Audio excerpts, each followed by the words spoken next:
4:05 a.m., 11/5/2017. Happy Sunday. This is what I was referring to as a shit sandwich, and I do mean shit sandwich. Do you see? This was a halfway decent place to go to eat. My son and I actually got I took his picture. He didn't take mine, I don't guess. I took his picture at least a couple times, so we could show the food, the huge amount of food they brought us. And it's not a real cheap place, no, but it's not the most expensive place either. But you see how she's all like a frumpy? Okay? Lighting a smoke. I don't like this person in my face to begin with. I don't like the teeth. I don't like the face. I don't like the laugh lines. I don't like the eyes. I don't like the hair. Okay? I don't like any of it.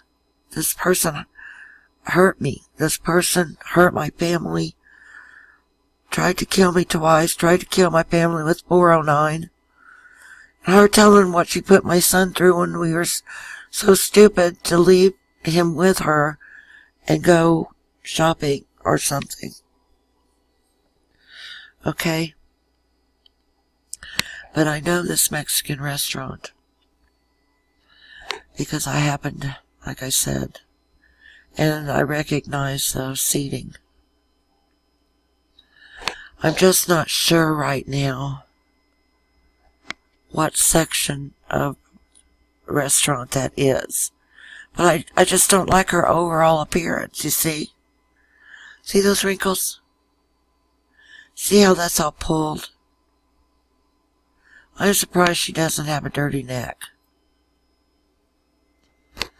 You know, I just don't like her. And I don't know who she thinks she's holding herself for. To me, that's all disgusting. And see, I mentioned it was the breast cancer awareness t-shirt, like Susan Coleman or something. But couldn't she have tossed that in the dryer? Do you see what I mean? Now, I know this person had a problem with ironing. This person was super babied at the Commune. I can guarantee you that. Even though she did chores. I mean, she told her chopping wood and picking plums and helping around in the kitchen when they did the canning and whatnot. Picking, whatever. Okay? But she didn't know her hygiene. Because hygiene was not a main concern. That was on me to teach her. Okay? Her dad on the BA medicine left it on me. Here they are. We got them out of there. Here they are. I did the best I could. Under the circumstances and on medicine. And him on medicine with his heart problems. And I get slapped in the face for it. Not physically. Okay? Thank goodness it didn't come to that. Sorry with me and the yawning. But I know she had a problem because before we were able to actually take her or go get for her clothing from the BX, okay, we did the bulk of our shopping on base. And as most of you know, it was like 20 miles there, 20 miles back. Like, I'm going to call it a 40-minute round trip. Well, just the driving part. That's not the shopping. That's not the fueling. Our van had 2 tanks to fill, people. It was a dual tank van. You know, and as much running as we had to do with appointments and getting her to do half the driving from visitation. It was quite a chore, alright? Just leave it at that. So before I could get her clothing shopped for her, and we did take her to let her try to pick out something.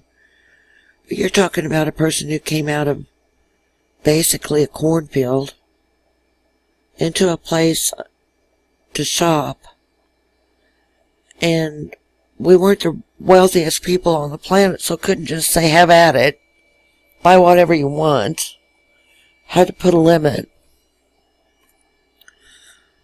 And this whole place is like a menagerie, a total source of wonderment. And quite frankly, it was scary. What's she gonna do, you know? There's people here. Is she gonna hump their leg or what? You know, what's she gonna go up to them and start asking for stuff? Can I have this? Can I have that?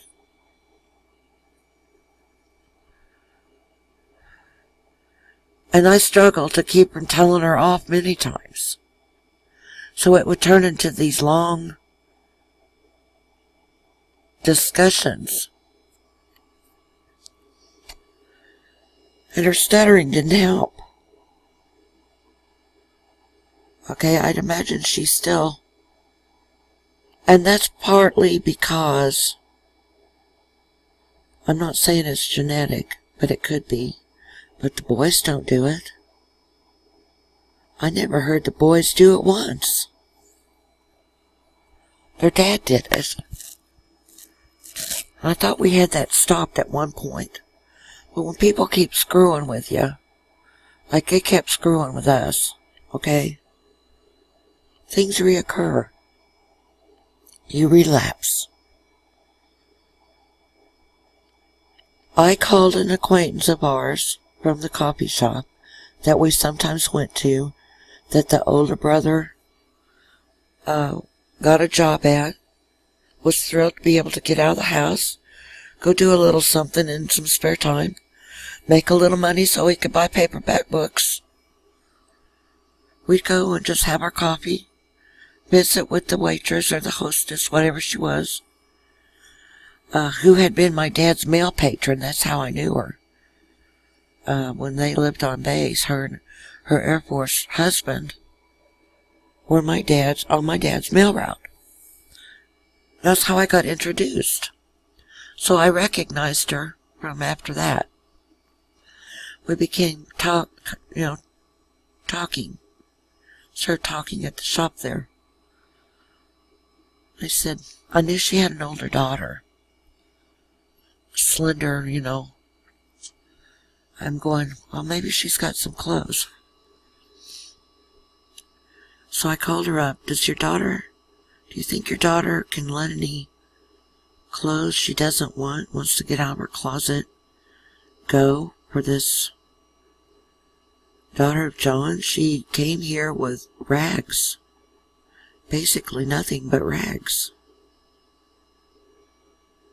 You know, I've explained the pants she had pinned up with huge safety pins around her waist. I was like mortified. My mom bought me well-fitting clothes. You know? They weren't always the toppest brand or the most popular by any means, and definitely not the most expensive, but they were good fitting, you know? They weren't something with 7 damn safety pins holding them up. Okay? Poverty should be despised. Not the people in poverty, but poverty itself. It actually, well, can't make it illegal because every single poor person would be in the damn jail, which is about the going rate anyhow. But yeah, she had some clothes. And she said, come over in about 15 minutes. I'll have them bagged up. All right.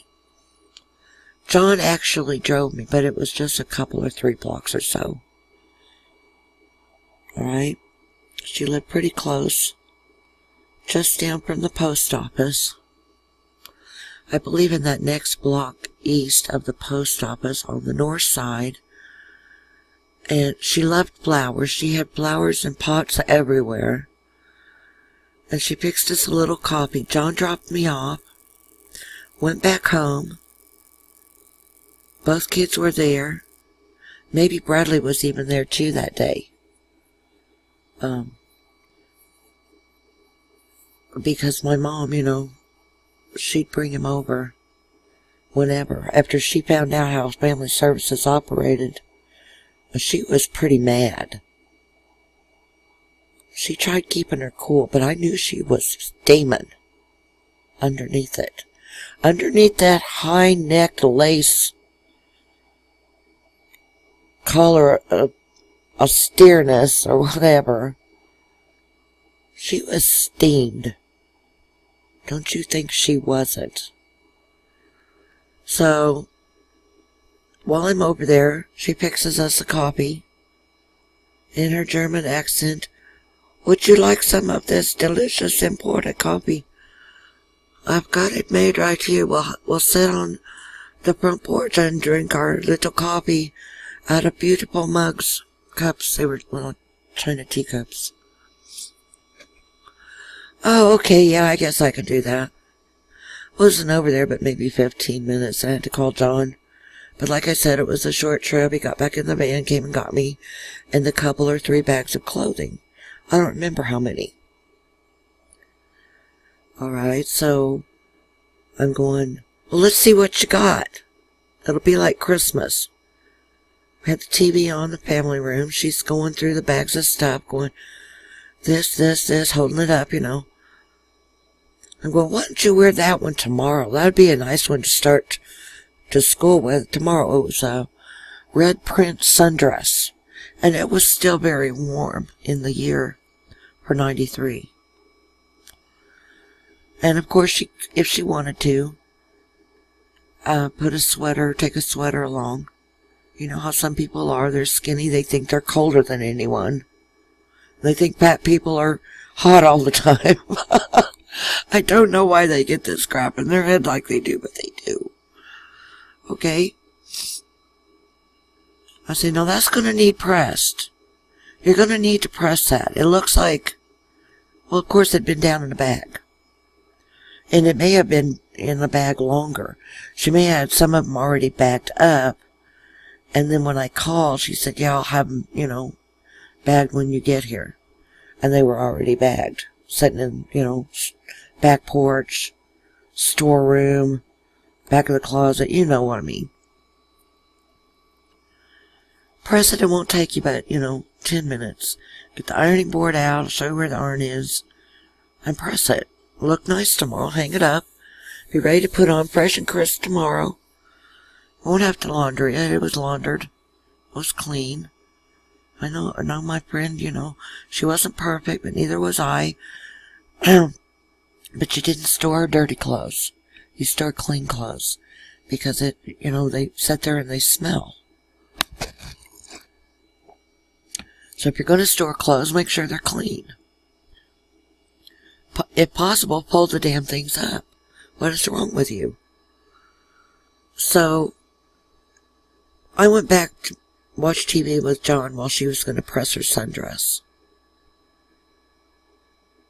It got real quiet. And I'm like, well, how's it coming in there? I think I've got a problem. Well, what? Come in here and tell me. She brought the dress. I said, what? Held it up to me. She had burnt a big hole in the sundress by setting the iron on it and just setting it there, leaving it there, until it burned through. I said, you know what? You're wearing that tomorrow. I don't care. You're wearing it. I was pissed. That was a beautiful dress.